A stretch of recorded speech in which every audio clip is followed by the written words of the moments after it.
Assalamu alaikum and welcome to Press Pause with Jouhayna. On today's episode, I have somebody who is very close to me. She actually designed the house. Most people don't know that the shoot is done in my house. They assume it is in a studio, but it looks like a studio because Mariam designed it. And her name is Mariam Ragaie. She's a luxury interior designer. Mariam is someone very dear to me because she took my very first house that I bought and turned it into a home. Mariam, thank you so much for all you've done. For having me. Yes, I'm so happy you're here.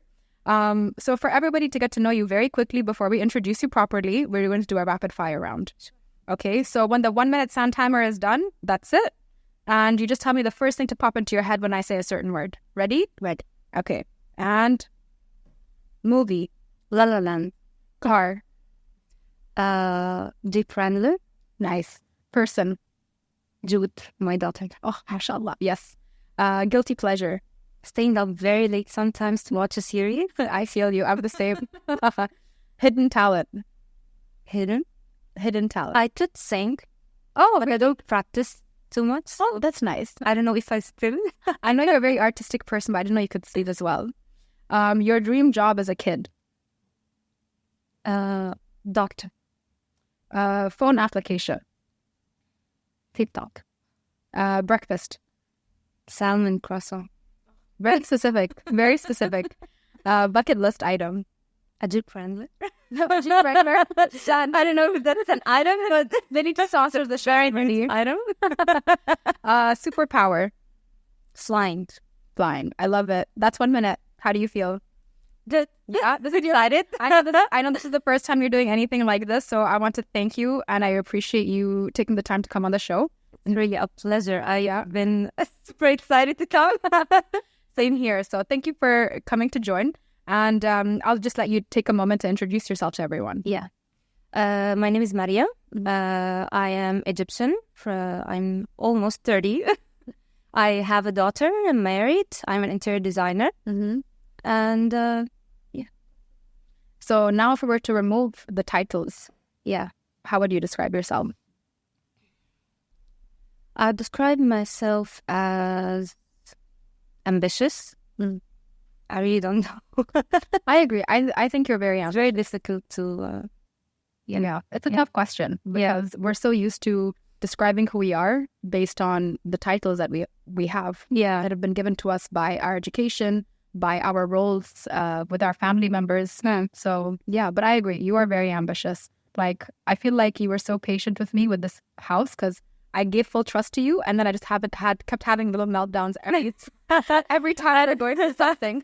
Yeah, that is completely normal. Trust me. Yeah, I was telling the crew before you came here about the story of the table. Yeah. So remember, this was the first thing delivered in the house. Yes. And there was full construction, false ceilings were being put in. It had 2 camping chairs and a projector and like a little cooler box. So that was it. And then the table got delivered and you were telling me how this is the best table, the table for your house. The table. And I thought it was, I don't know what I was even expecting, but I was like, it got delivered and I'm just looking at it and I was like, what is this table? and then now, here it is. Exactly. And it is the table now. So yeah, but I remember, and then my sister, Mira, she came over. Yeah. And she's like, it looks like something out of the Kardashians. Yeah. Then I was like, all right. And I was like, and then you told me, I was like, Mariam, I'm just going to trust you and I'm going to try my best to have less meltdowns because you already have a lot going on. And you were like, deal. So I just like left you alone and then the house came together very nicely. Alhamdulillah. So alhamdulillah. And then like even a couple of people that I know or work with, they were like, oh, Jouhayna, I heard you bought a place and whatever. And then I would send them the videos of what you created. And they think I'm sending random like Instagram inspos. I'm like, no. That's what she made. So, mashallah, you're very creative and you really did turn this literally brick and cement into something so beautiful and so meaningful. So, thank you for that. It's really my pleasure. It's been like one of my favorite projects, really. And really, it's usually the client who gives the inspiration to any project. So it's not always about me. It's always about the collaboration that we do together. Yeah. So it's both of us. Yeah, I agree. Not just me. Even the pieces of art. So yes, I remember you were like, oh, let's put this piece. I was like, it just looks like paint splatters. I'm like, no. I'm like, I drew a lot in COVID. And then you were like, okay, we can pick 9 pieces and then put them on the wall. So, I'm just really happy we were able to work together with that. And you were also very thoughtful because even though the house is all white, and I realized after the project was done that I live with a man and 3 dogs and the whole house is white. Yes. So you made sure everything is made out of materials that were easy to clean. So like even the couch, we made sure it was like the stain resistant. Yeah, stain resistant, and like the water pebbles on top in case, Yeah. And we did like a little experiment, remember? Yeah, exactly. I was like, that was in the fabric. How much water can this fabric take? And I was like, nah. And they were like, after a while, like, I was drinking carrot and carrot spilled on my sofa.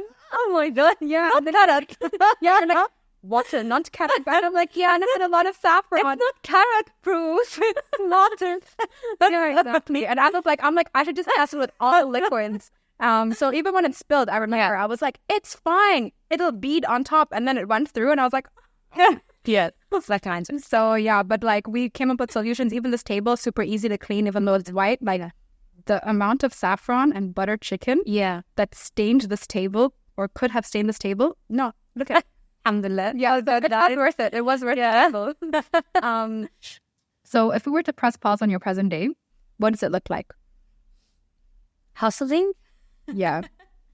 It's a little bit challenging, of course, as any woman, especially if they're a mother, to have their own businesses. Yeah. So there's always this conflict of how you can balance between your work and your kids and your house and your husband and your friends.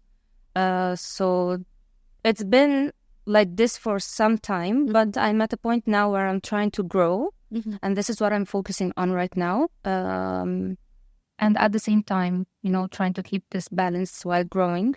So it's a little bit tricky, but yeah, I can imagine. Hopefully it works out. How did you end up in the UAE? By getting married. Okay. Yeah. And then he had his work here and you followed him? Yes, he had lived here for around, I think, like 7 years before I came. Okay. And we got married. I came here and I was actually in the last year doing my graduation project when I moved here. Oh, okay. So I still had not graduated. So I was between there and here in Egypt, finishing my graduation project. Most of it was here. And I'm done. And then I settled here, started to find something to work with. And I just started as a freelancer from the very beginning. Oh, from the start? Yeah. I worked a little bit as a freelancer as well in an office for some time. And I just, COVID came. I had to leave the office and I just moved on my own since then. Yeah. Yeah, because I remember how I found you was Neha, who was my real estate agent. She decided to start her own business. So then I was like, oh, if I ever buy a place, she has to do it. Yeah. And then you collaborated with her, or I can't remember how it worked, but I found you on her page. Yes. And then I was like, yes, I want to support all female-owned businesses. So then I reached out to you, and I remember seeing all the work that you did. So my sister Mira would have loved all the previous work you did because it's very maximalist and like, and I was just like, I just want white walls. Yes. I was like, I want it to be super minimalist and everything. Yeah. And you even said, I think it was one of your first projects doing some minimalist work. Yes. And actually, this has like sparked something in like my clientele because ever since then, most of my clients want not that minimal, but I mean that sort of simple, organic type of interiors. That's what mostly I have been asked since then. So yeah, it definitely changed. Yeah, and I absolutely love that because I remember even when we sat down together, I was like, I just decided I liked you, and I was like, it's just a feeling. I'm just gonna go with it. I'm like, yeah, take all my money and let's just do this. Yeah, and just trusting me. Actually, to do something different from what I have done before. That's really exactly. It was a gut feeling. I remember we were sat in the cafe, and I was like, Yeah. let's do it. It's scary, but let's do it. And I remember your media wall that I saw, because I love TV. I love sitting and watching TV. Other than that, I don't wear makeup. I don't wear jewelry. I don't wear anything. And the only place I spend my money on is big television. Yes. That's it. I was like, I want a big TV. Yeah. So I remember you had to tell me, Jouhayna, nothing bigger than 85 inches. Yes. She's like, the wall isn't going to be able to fit it. And I was like, fine. So I just remember the media wall impressing me. And I was like, I do love TV. So because of the media work, the media wall you did, that's why I was like, this is the person who should come to my house. And then when you said you hadn't done anything minimalist before, I was like, okay, if she can do maximalist, she can do less. Yes. You know? And then I've noticed, like, even in the other projects that you've been posting, it's a very similar wall. Yeah. TV style. So I'm just really happy, like, Jouhayna signature. Yes. Definitely. Like, you're the OG. Yeah.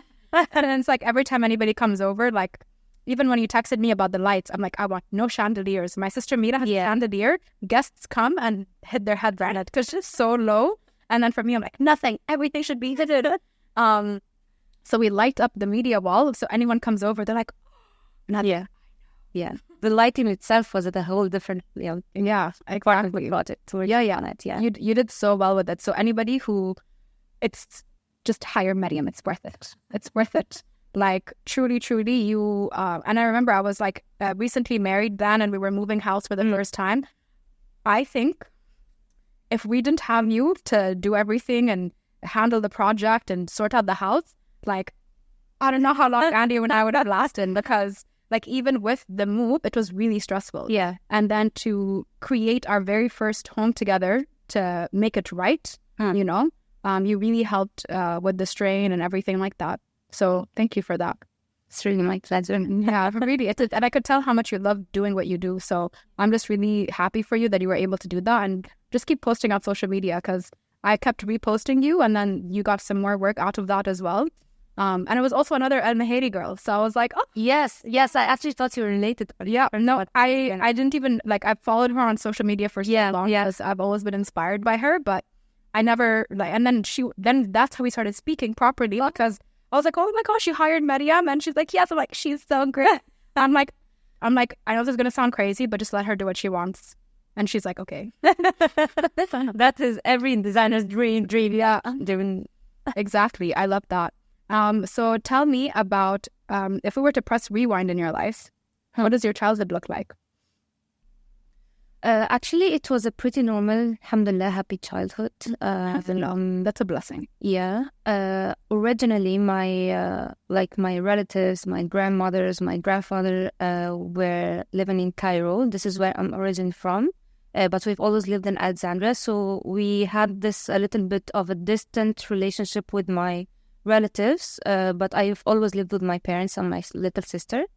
So I always remembered when we went every Eid or every holiday.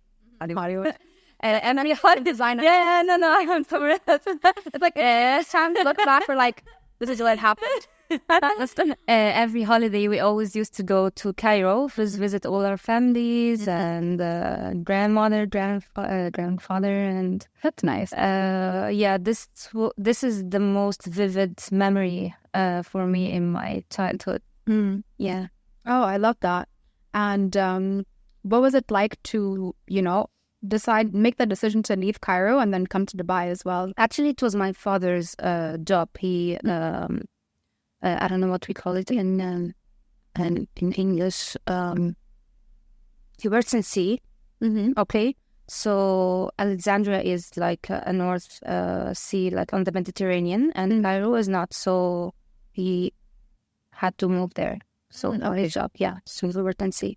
Okay, all right. And then later on, when you had made the decision to get married and then move over here, how did that go? Like, was it a smooth transition? Like, I know career-wise, finished university and then you decided to go freelance from the start, which I love that. I love that you were your own boss from the beginning. So what was it like for you from a personal aspect and, leaving home, going to a completely new place? Did you visit the UAE before that? And actually, no, it was just a transit in the airport, so just Dubai airport. I was going to India. Otherwise, no, I had not. Right before we got married, like we just did the tab like nikah. We came here just to do our home, and then we got married in Egypt, and then came back. So that is my early, like before moving in, when I came.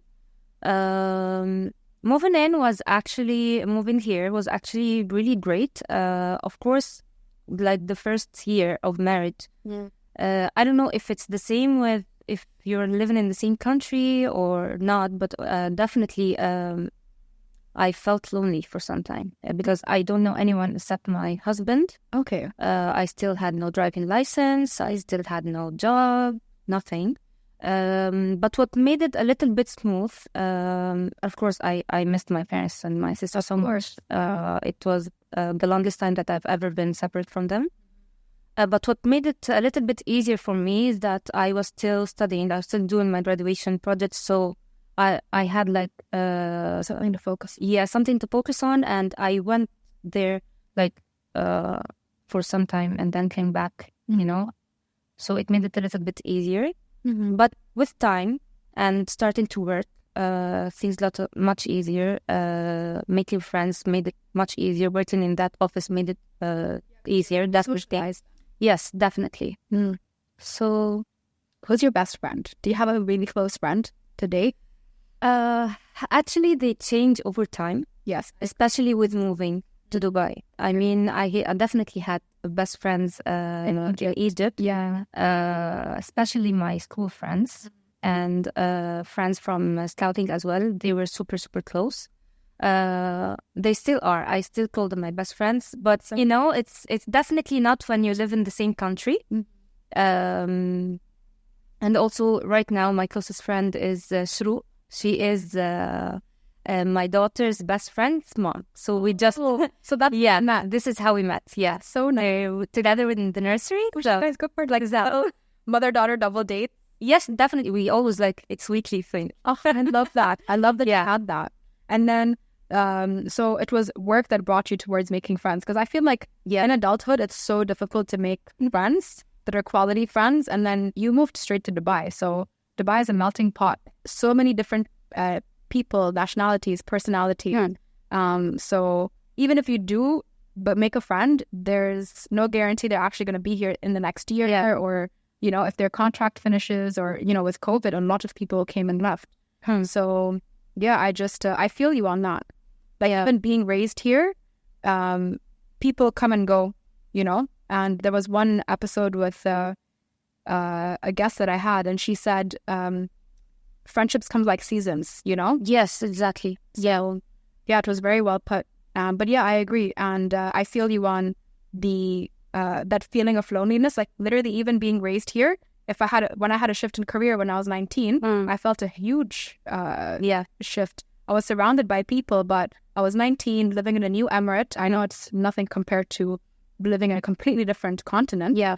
But it just felt very lonely, and I was literally the only girl that got recruited in that period of time. Yeah. So I just go in there and I'm like, ooh, okay, what's happening? And I thankfully have a bubbly personality, so I was able to talk to everyone, but it was very superficial. It's nothing deeper than that. Yes. And also the job is so stressful. So I feel like if you meet somebody new here, or you know, just give somebody a smile. Something as small as a smile is helpful, because you just never know what that person's going through. Like if you're at a coffee shop or whatever. So I feel like just treat people with kindness, because you never know what they're going through. Yes. So yeah, and then what's motherhood been like? I'm very curious about this, because you are, mashallah, and I even wrote this, like I wrote you a little note in your goodie bag, and I said, you inspire me so much with being able to do your job and mashallah do it so well. And then you have a little girl at home. And I remember Jude was 2 when we met. Yes. Right? And it's like, it's just, you know, so I'm very curious about your journey in motherhood and balancing a career, a successful career on top of that, because it's very demanding. Like you were in my house more than I was. Yeah. Yeah. Actually, see, my goal is always the balance, but I feel that it is almost impossible. Because you will just have to juggle between priorities at some times. So it's very difficult to keep the balance all the time. It's almost impossible. Some days you'll have to prioritize my family, my daughters. Sometimes I'll have to prioritize my job. But motherhood has been great, difficult, but great. I mean, Zoud, alhamdulillah, she's the best thing in my life. She is so cute. Yeah, alhamdulillah. Yeah, mashallah. And I remember, I think you have a different texture hair to her, and we have the same curly hair. Yeah. So I still use the brush, by the way. Yeah. So it's still like in our basket in the living room. This is her brush. Exactly. So I remember I just texted you, like, it was so random, like, because people struggle to keep up with my chain of thought because I go a million miles an hour. And I just texted him, like, what's Jude's favorite color? Like, out of the blue, like, you're sending me all these, like, color palettes and curtains. And I was like, what's Jude's favorite color? And you're like, pink. And I was like, and then you're asking me questions. I'm like, not right now. I'm busy ordering a pink hairbrush for a little girl with curly hair. And then the brush. Yeah, I was like, so if that makes both of your lives easier, because they're like, growing up, we all had different textures of hair. My mom it was still very curly, but like, you know, I remember sitting with my grandma and it always just hurt. And then as an adult, when I found a curly hairbrush, I was like, oh, it's a game changer completely. Yeah. So I just wanted to give you that little something. I was like, I know you've like I hired you for a job and you gave me a home, but I was like, I'm just gonna give you a hairbrush to say thank you. You have turned into a really wonderful friend. Really, you're just not like alhamdulillah, because we haven't kept in touch as much because, you know, life gets in the way, and you're literally working and a full-time mom.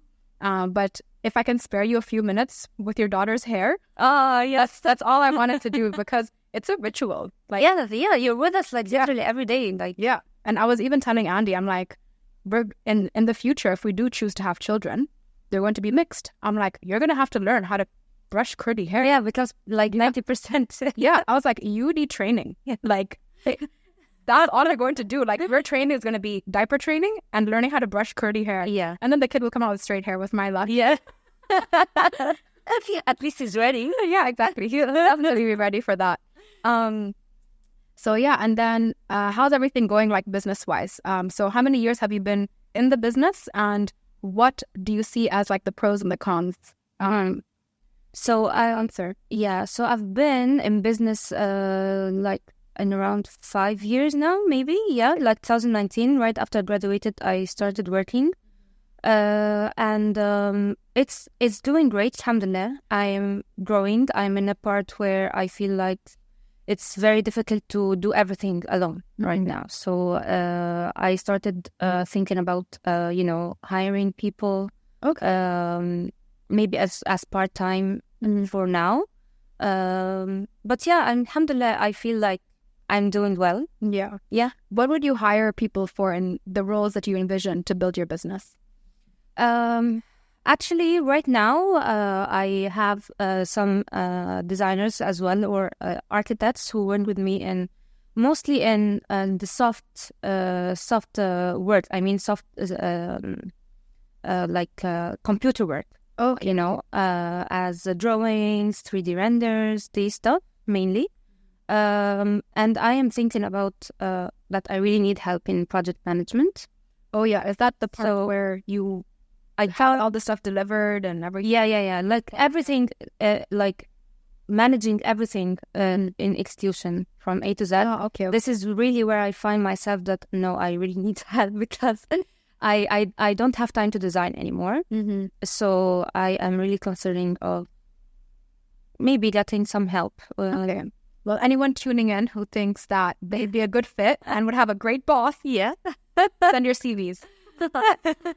Yeah, because you never know who watches the show, you know? Yeah. So, yeah. And what would you say would be, like, what's the best thing about doing your own thing? Because I would assume it's the freedom, or assuming you would have the freedom with your time in comparison to working 9 to 5. Yeah, definitely. Mm-hmm. I never imagined myself working, and I never tried the time that I worked in an office. It was some sort of like going like an 8 to 5 job. Mm-hmm. I did not last for a long time. I did not go every day, so I never really tried like the office full-time job. But I don't imagine myself, especially with the kid. It is actually, as a freelancer, people may think that I have more free time. Actually, it's quite the opposite. Okay. I work on weekends. Oh, yeah. I work when I'm sleeping. I'm thinking. I know, because I'm getting an idea. I remember you would wake up and you're like, Jouhayna, I have an idea. And I'm like, send me a voice. Yeah, it's not the best idea. There's always a problem on site I have to figure out. I can't sleep until it's sorted. Air traffic control is a stressful job. It's known to be stressful, but like, I saw how much stress you were under to get the projects in the house done. And I was like, people are going to probably come at me for this, but I feel like that was way more stressful, because with air traffic control, there's procedure, there's structure. With project management, there's so much out of your hands with different vendors, different personalities. At one point in the house, I feel like we had 10 people working on doing the TV, fixing the cupboards, bringing in things. So I just remember watching you work, and I was like, I am so happy I can go to my job that's known to be stressful, because you would assume it's not as stressful. Yeah. But no, I respect you a lot with having to work with so many different people and personalities. And then I felt like you got a lot of pushback. They're like, you told me you're coming in this date and this time, and they're like, no. Yeah. Or something like that. Yeah. Hands off to you for being able to handle all that. So much. Yeah. So is there any advice you have for people who want to go into freelance? It's scary, especially if you don't have experience from, the same job, learning from people above you or colleagues, or like doing it alone. It's scary, but it's definitely worth it. Okay. And with time, you gain the experience, and you get a thicker skin, and you evolve. That's how it goes. But if you want to, you just have to jump in. You don't overthink it, because if you overthink it... Yeah. I feel you. Thank you for sharing all of that. And thank you for sharing your nuggets of wisdom, because I've been a shift worker since I was 19. Before that, I used to work for my mom. And like since I was a kid, really. So I've always had that structure of somebody hiring me. So again, you inspire me so much, because I don't think I would have the guts to go freelance. I feel like I need the security blanket of, I know I'm going to get my paycheck on the 30th. Okay, I go to work. If I don't feel well, I know I can call in sick and it won't impact, and like, of course the shift will get impacted, but it's an environment where they will find somebody to work the overtime if you can't go in. Yeah. But with having your own business, like, I watched my mother work so hard, and you do the same. And that's also part of the reason why, like, when we met and you told me you have a little girl, I'm like, I'm hiring you straight away. Because if people wanted to support bigger businesses, then instead of like the bigger kennels that had more of like, I don't know, like a nicer aesthetic or whatever, if they didn't support the family business my mom had, we wouldn't have been able to go to school, have food on our table. So I just feel like it's very important to be conscious of the businesses that you are supporting, because there are so many smaller businesses that are smaller in terms of size, but can do great things. So I feel like people should be more conscious of who they hire and who they invest in, because it impacts lives. Yeah. So if we were to press fast forward, what do you envision for your future? I wish I could have another kid. Okay. Hopefully. And again, turn into the same point. Grow my business more. I want to feel more stable in my business.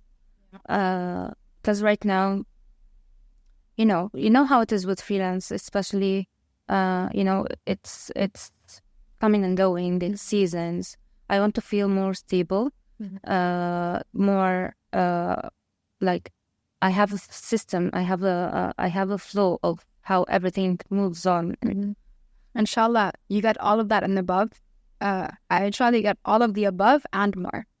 Inshallah. And I know that whatever life throws at you, you'll be able to handle it, because you're tough woman. Thank you, mashallah. You really are. Like, you should see me sometimes when I go through, like, why am I doing this? Like, why am I doing this job? I can't. Because and it happens a lot, actually. Because I remember with everything that was we were going through, like, I like structure. I like deadlines being met. And then things weren't going based on the plan. And then I just remember I was just trauma bonding with you. I'm like, Mariam, what's happening? You're like, I don't know. But I'll figure it out. And like, you're on the phone, you're on another phone, you have an earpiece, like, figuring out what to do. So Thank you so much for coming on the show. Thank you for supporting me. And I remember last point with the house, because I know I've spoken about my house so much, but you, when we were talking about everything, and you were like, oh, what would you like the aesthetic to be? I'm like, clean, minimalist, white walls. And then I told you that I could get into content creation, but I didn't know what I was going to do. I knew that when I have like a virtual conference, because I was doing quite a lot in COVID with virtual conferences, there was something to do with girls in aviation and, you know, inspiring young girls during the pandemic, you know, teaching them about different jobs that they could focus their education towards for a bigger picture. And I remember I used to have like a big blow up piece of canvas of my art that I had behind me. And I always wanted my art to be portrayed in the content creation that I make. So that's why we have this wall. And I'm happy it's more than just one piece of art. So I remember we didn't know what I was going to do. I didn't know I was going to have a podcast. I knew it was like a tiny dream. I never even admitted to myself. I'm like, I would like my own show one day, but I never told anyone. No one. Like, not even to my dogs who don't understand what I'm saying. Like, no one. And then you were the first person who I was like, I don't know what I could do, but I get invited to do a lot of interviews. But deep down, I knew that it could be something like this. So you created the house to be done in a way that I could do that. My husband's into fitness. You know him well. You've seen us through an array of emotions. And he quit his corporate, full-time, comfortable job to go into his passion, which is fitness. And I told him, I'm like, you should follow your dreams and follow your heart. And you designed the kitchen in a way that it's aesthetic. So if he does any cooking videos, which inshallah he does at one point, if that's something he wants to do with his fitness page and content creation, then you made the kitchen in a way that it looks good, but it's also functional. Because you did make me a very functional house. Alhamdulillah. So thank you for that. Even when I'm doing my makeup, I don't like to see anything that I have, but if I want to see it, I should be able to see it. So you made me a hidden vanity. So the 2 times a month, I do the show and I have to put my makeup on. I always think of you. I'm like, worth it. So I would really like for you to send me the videos of that so people can see what I'm talking about. So thank you for coming on the show. Thank you for supporting me from day one and making my house into a home. And just for being you. Like, you inspire me so much. I hope to be you when I grow up in terms of having my work, balancing it with my daughter with curly hair one day. So thank you. And for everybody tuning in, I really hope you enjoyed listening to Mariam story. She is somebody very close to my heart. I think about her every day, but not in a creepy way because she just did my house, okay? So please like, subscribe, comment, depending on the platform you're on. It's much appreciated. And see you next week. We'll be playing a game of Jenga. It is called Bird Banter. Each block has a handwritten question on it, and we will go through the tower. And you can let me know in the comments below who you think will win.